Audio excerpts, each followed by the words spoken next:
What is going on, everybody? Welcome back to a brand new video, and in today's video we are going to be doing a ranking of all my Friday the 13th Jason Voorhees action figures. Thought it'd just be a fun idea to rank them all from my least favorite to my favorite. So yeah, without further ado, let's get into it. Coming in last place, we have the Friday the 13th reboot Jason Voorhees figure. Now, the reason for putting this in last place is, well, for one, I've never really been a fan of the reboot design. I like the jacket and all, but I've always found that the head and the neck on him is really big and just looks a bit awkward, really. Also, I think the Ultimate version came out incredibly underwhelming. I think he's way too shiny. He just looks way too much clean. Like, look how clean his shoes are. I think the eye holes are way too freaking big. Like, why are his eye holes so big in the hockey mask? They were never that big in the film. And I know that's nitpicky, but I also cannot stand the hair on this guy, so much so that I actually ripped some of the hair off. I actually stripped all the hair off this guy and decided to keep this part off. I still gotta, like, scrape this down and sand it a little bit. And I decided to glue this side back on. I still gotta finish gluing it. I'm not finished yet. Just to see if I liked the look without the hair. And I didn't really necessarily like it. It looked a little off. But this side really annoyed me, man. So what I just did was kept this side off and I re-glued this side. And just keep it like that. I like having the hair on the one side, and it looks much more accurate to the film. He never had that much hair in the movie, and the blonde just sticks out like a sore thumb. Aside from that, though, I think his accessories are really weak. He doesn't come with anything too cool. He does come with his machete, really long machete. He comes with a hatchet. But aside from that, though, all he comes with is a spare head, which is cool, and a screwdriver, which I'm not very interested in. I feel like the original version that NECA released, I don't know, 15 years ago probably, came out a lot better than this did. I just think he looks too clean, personally. And yeah, it's just ultimately my least favorite of the ones I own. Coming in 6th place, we have the Friday the 13th Part 6 Ultimate Jason Voorhees. Now, normally, as a design for Jason, this is one of my favorites. I love Jason in this movie. I think he looks badass. But I feel like he didn't translate as well into figure form, at least not for NECA. I personally prefer the old school Mezco version, and not because it's more accurate or anything like that, because it's definitely not. I just really, for some reason, whatever reason, I just prefer that design. I feel like he came with better accessories, aside from not having the spear on him. That's the one accessory that figure never came with, but they did really do a good job on this figure. I think I'm not particularly happy with the way the mask came out. I feel like it's the wrong shape. It's a little too small. Also, the axe mark in the top is just very unpronounced. You can barely even tell it's there, but the hockey mask should be more like that, more circular, but it just goes back into this position where it just doesn't look right. He had a very circular mask in that movie, and for some reason that bugs me. The head sculpt is very good. I feel like he looks a little too bulky around the neck area. It just looks a bit off, in my opinion. I feel like he should look a little thinner. Now, if you guys don't know, there are 2 actors who portrayed Jason in this film. One of them was C.J. Graham, who was a much bigger guy. He portrayed Jason, I think, primarily throughout the film. And then there was another guy who portrayed Jason toward the beginning, who was a much leaner guy, a much thinner actor. And I preferred the way he looked in it, because I feel like C.J. Graham just looked way too bulky, and it just didn't look right for me. And I think that's the kind of Jason they kind of went with here, because he does have all the accessories. He's got the gloves, he's got the utility belt and everything. And that's stuff he picks up throughout the film. They still did a fantastic job on this figure overall, but it's just, I don't know, it's just one of those figures that I feel like it didn't translate as well. Next up on this list, we have Jason from Friday the 13th, Part 7, The New Blood. Now, this is a very unique Jason, I feel like, for them. I feel like they really did something different here. I feel like it's completely new ground. This is the most recent Jason that they have released. It's not my favorite, obviously. I think in terms of accessories, this is the best Jason going. This guy comes with so many damn accessories. It's fucking ridiculous. I don't think I've ever seen a NECA figure that has come with so many. Currently, I have him displayed with the... I still don't know what this is, like a hedge saw or something.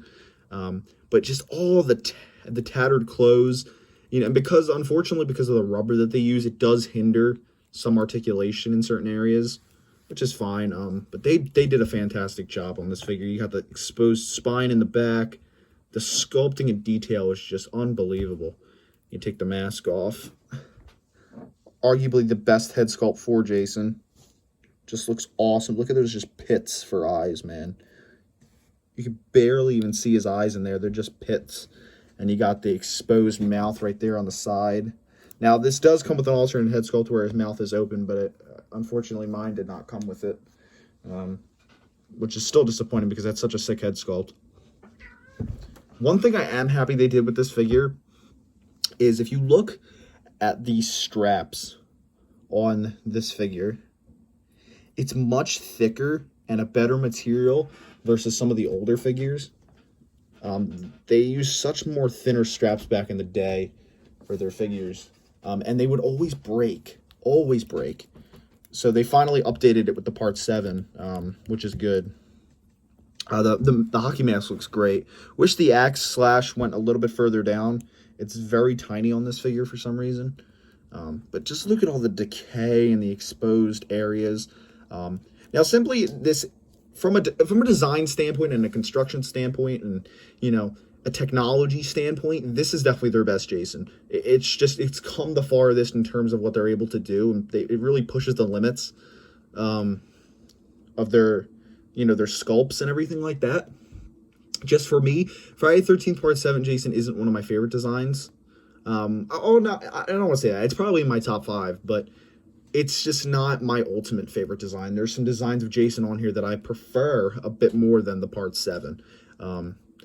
Unfortunately, it's a little off topic, but this is probably, for the time being, going to be the last Jason Voorhees that we receive. Until they can acquire the rights again, because I know Part 8 and 9 are some of the hardest rights to get their hands on for some reason. And I don't think there are any plans in the near future to make any more. So for the time being, this will be the last Jason Voorhees we receive, which is unfortunate. But, you know, it just is that it is what it is. Coming up next on this list, we have Jason from Friday the 13th, Part 3 or 3D. Now, this Jason I have so much nostalgia for because back in the day, well, first of all, Friday the 13th Part 3 has always been my favorite film in the Friday franchise. I've always loved this movie, even though it's, you know, really goofy and stuff. It's always just been my favorite. It's the one I watched the most growing up. But I have a lot of nostalgia for this figure because back in the day, I think I mentioned this in the review of this guy, I owned the clamshell releases of this guy. There was 2 different versions made of him. He had the battle damage version and then the regular version. I got mine to set for the battle damage right now. But back in the day, there was a battle damage version, or a non-battle damage version where he had no blood at all. He had no blood on the face, the neck, and he just came with a clean hockey mask and a clean head. Then they did another clamshell release that was the dirty version, which had all the blood everywhere, and had the broken mask with the bloody head. I had both back in the day, and I think I owned the regular version like 3 times. And note that back in the day, that figure was just the coolest figure. One of the coolest figures I could have back then. I adored those figures so much so that that I broke them, just from playing with them all the time. You know, back then I didn't really understand how to collect things. You know, if I bought something, I had to take it out of the box. I had to play with it. And again, I played with things so much back then that they would just break. And unfortunately, because of that, I lost a lot of good figures, a lot of rare figures. But, you know, it is what it is. You know, I got most of them back, and plus tons more, which is good. But, yeah, this is one of those figures that has a lot of sentimental value to it. take the head off. I think this is one of the scariest, if not the scariest head sculpt for Jason. I know it's not a fan favorite for some reason. I think he just looks petrifying, especially in the scene where Chris killed Jason, and it's like it's the dream sequence, and he's in the window, and he starts barreling through the door, and he starts heading towards the lake. I think he just looks petrifying in that scene. Everybody knows this is the hunchback Jason. He's just such a chubby fucker in this movie. Which I like, though. I feel like it makes him scarier. He's not just some lean, fit guy like he was in part 4. Which is ironic, considering what's coming later on this list. But, yeah, it's just, I don't know. I felt he just felt scarier in this movie to me. And again, I have a lot of sentimental value for this figure and a lot of nostalgia. Gotta put that axe back in the head. It's a great feature. I always have him displayed with the axe in his hand, and then I have the machete kind of hanging loosely in his hand to make it look like he's about to drop it. And that's kind of how I display my Part 3 Jason. Like that. Actually, you know what? We'll put him over here. Next up on this list, we have Jason from Friday the 13th, Part 2. I am a huge defender and supporter of Friday the 13th, Part 2. Not only that, also of the Sackhead. I love Sackhead Jason. I wish he was in the movie more. That's kind of my issue with Jason in a lot of his films. Is there's quite a few Friday the 13th films where you just don't see Jason all that much. It's really apparent in Part 2, extremely apparent in Part 4, Part 5 with Roy, even though, you know, it's not Jason, but still, same aesthetic. Part 9. There's just so many Jason films where I just feel like Jason's always taking the back seat. And this is one of them. I really like the way Jason was designed in this movie. I think he's creepy. I think that sack mask goes a really long way. And to tell you the complete truth, if they had stuck with the sack head the entire time, I think they would have carried on the same effect. He wouldn't have been as iconic of a character, but I feel as though he still would have stood out in today's standards. As a, an official killer. Like, he, obviously he's one of the most recognizable horror icons of all time. But I don't know, I just feel like they still got a scary effect with the Sackhead, is what I'm trying to say.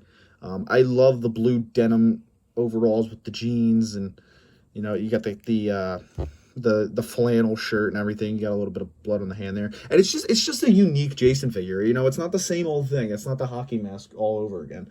Like, just look at how many Jason hockey mask figures we have. There's so many of them. It's not unique anymore. This is a very unique figure. It's just something different, and I can appreciate and respect it.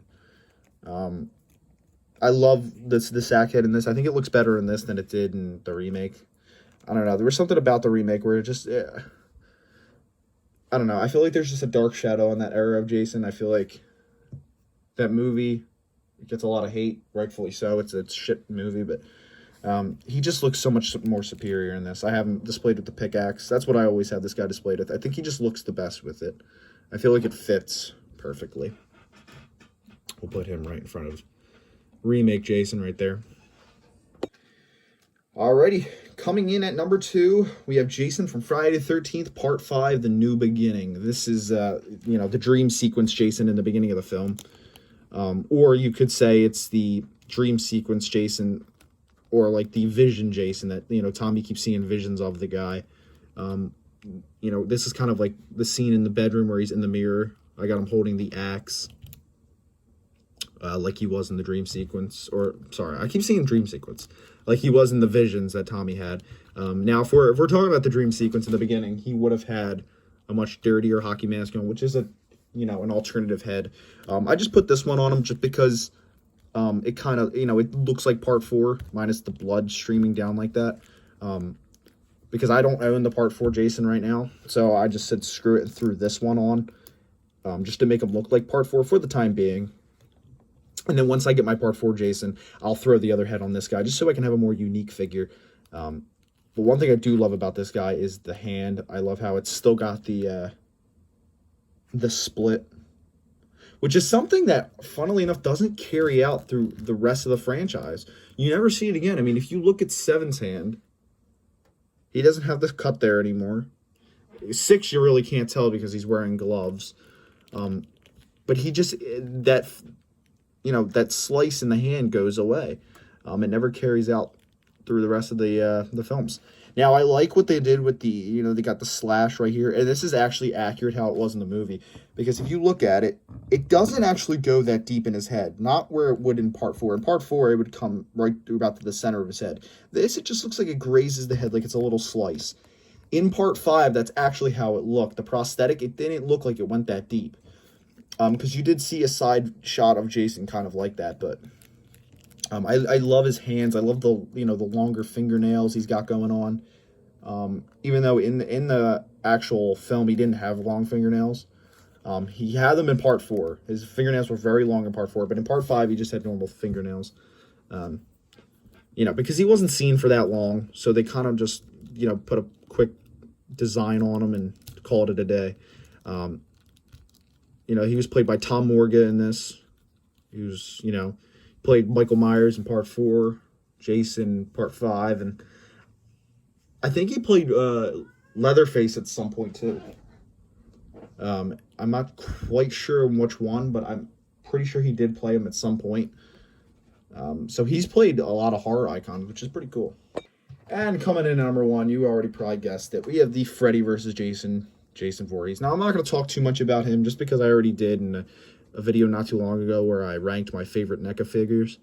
But this guy is just awesome, man. This guy, he is so underrated. Every ranking video I ever see of like Jason's designs or actors, this guy always pops up in last place. And aside from his ugly ass head, I'll never understand why, man. He is awesome in this movie.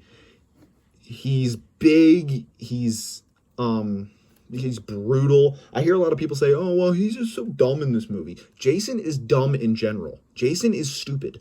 He is the mind of a child. That is the point. He's an adult with the mind of a child. He's got like super freakish strength and everything, but he's not very intelligent. He never has been.